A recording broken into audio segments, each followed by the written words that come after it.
welcome to the first episode of Pasadilla, The Faces of Belmes atau wajah-wajah dari Belmes. Kisah ini terjadi di sebuah rumah di desa de la Moraleda, Spanyol pada tahun 1970-an silam. Pada awalnya, rumah dari Maria Gomez Ferreira nampak sangat tentram dan damai-damai aja. Rumah 2 lantai ini diisi oleh Maria, suaminya, dan juga anak-anak serta ibu Maria.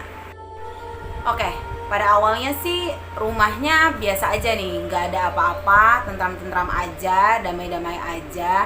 Namun pada suatu siang ketika Maria hendak membersihkan dapur, tiba-tiba dia kaget banget karena ada sebuah wajah yang terlukis di lantai dapur miliknya. Padahal Maria sangat yakin bahwa sebelumnya ketika dia keluar rumah itu nggak ada wajah itu. Jadi dia benar-benar kaget dan sampai manggil suaminya serta anak-anaknya untuk lihat, karena wajahnya ini tuh benar-benar menyerupai manusia dengan muka yang memilukan. Setelah kejadian misterius itu, karena desa Belmes itu desa yang kecil ya, bukan desa yang besar, jadi tuh berita gampang tersebar dan tetangga tuh mulai datang. Bahkan bukan cuma tetangga, tapi peneliti dari berbagai negara itu datang ke rumah Belmes setiap harinya. Media-media televisi memberitakan tentang keanehan rumah Belmes ini. Mungkin orang-orang pada kayak penasaran gitu, pengen lihat kayak apa sih wajahnya, apa sih, emang benerkah ini tuh bukan ulah dari keluarga Belmes, bukan keluarga Belmes yang melukis dan segala macam.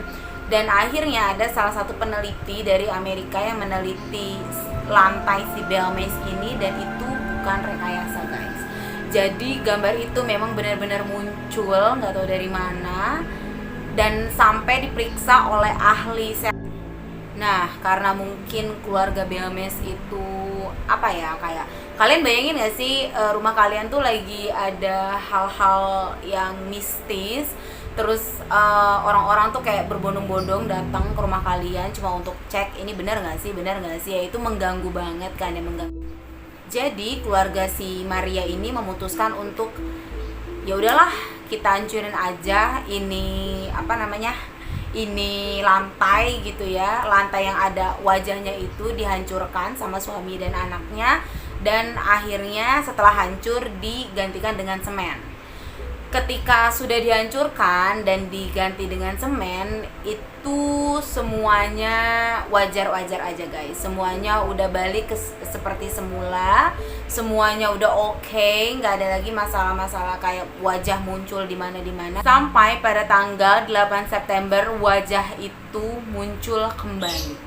Muncul di tempat yang sama dengan wajah yang berbeda. Kalian bisa bayangin gak sih, itu lantai udah dihancurin, terus udah ditempel lagi pakai semen dan udah hilang, terus tiba-tiba muncul dengan wajah yang berbeda tapi di tempat yang sama. Dan wajah itu tuh sangat memilukan banget, kayak seperti wajah-wajah orang minta tolong, wajah orang yang sedang sedih, sedang pilu. Dan ketika si Maria ini nemuin lagi kalau ada gambar itu ya, ada lukisan itu lagi di lantainya, dia pun kaget dan kasih tahu ke keluarganya bahwa ternyata wajah itu masih bisa muncul lagi, guys.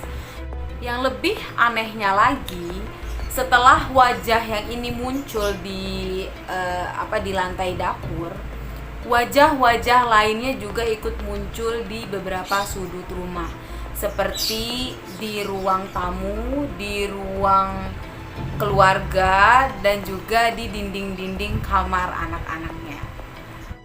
Aku tuh gak bisa bayangin ya, coba kayak kalian tuh tinggal di rumah yang kayak banyak banget lukisan-lukisan yang kalian tuh gak tahu sebabnya kenapa bisa jadi lukisan kayak gitu. Dan ternyata ketika semua orang udah kayak kepo gitu kan, kayak ini apa sih, kenapa sih bisa jadi heboh banget gitu kan, banyak banget orang-orang yang menyarankan untuk membongkar rumahnya si Maria ini karena takutnya itu adalah salah satu kayak poltergeist gitu. Jadi kayak aktivitas makhluk halus atau roh halus yang memang sengaja memunculkan wajahnya untuk dibantu gitu guys. Jadi si keluarga Maria ini memutuskan untuk membongkar rumah mereka, membongkar lantai-lantai yang ada gambar-gambar tersebut, dan ternyata ditemukan tulang belulang manusia yang sangat banyak di bawah rumahnya, yang kayak kayak rumah itu tuh kayak bekas pemakaman umum gitu.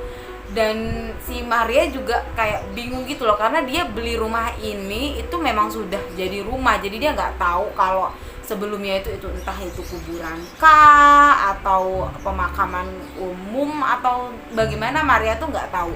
Cuman ketika tulang belulang ini tuh diambil guys, ketika tulang belulang ini tuh diambil satu persatu dari tanah dan lantai dirapihkan kembali, diposisikan seperti semula ya, keluarga Maria tuh kira itu tuh udah selesai. Mereka mengira kalau setelah diangkat tulang belulang tersebut itu sudah finish, end of story gitu ya. Ternyata semakin banyak tulang yang ditemukan, semakin banyak wajah-wajah yang muncul di dalam rumah mereka. Sampai akhir hayat Maria, dia itu sama sekali nggak bisa nemuin penyebab kenapa bisa ada kayak lukisan-lukisan wajah-wajah tersebut. Dia tuh sama sekali nggak bisa tidak ada yang bisa menjelaskan kenapa itu bisa terjadi di rumahnya dia. Dan sampai akhir hayatnya dia masih harus hidup bersama wajah-wajah tersebut di dalam rumahnya guys, bersama keluarga-keluarga. Jadi kayak udah biasa gitu ngelihat ada wajah di rumah kalian, di dinding atau di kamar. Kayak bisa bayangin gak sih? Kalian punya teori-teori lain yang bisa dikembangkan, atau kalian bisa komen di bawah apapun yang mau kalian komen. Thank you for watching me in the first video of Pasadilla. Aku harap kalian bisa support aku, subscribe channelnya, di like videonya, and see you on the next video. Bye.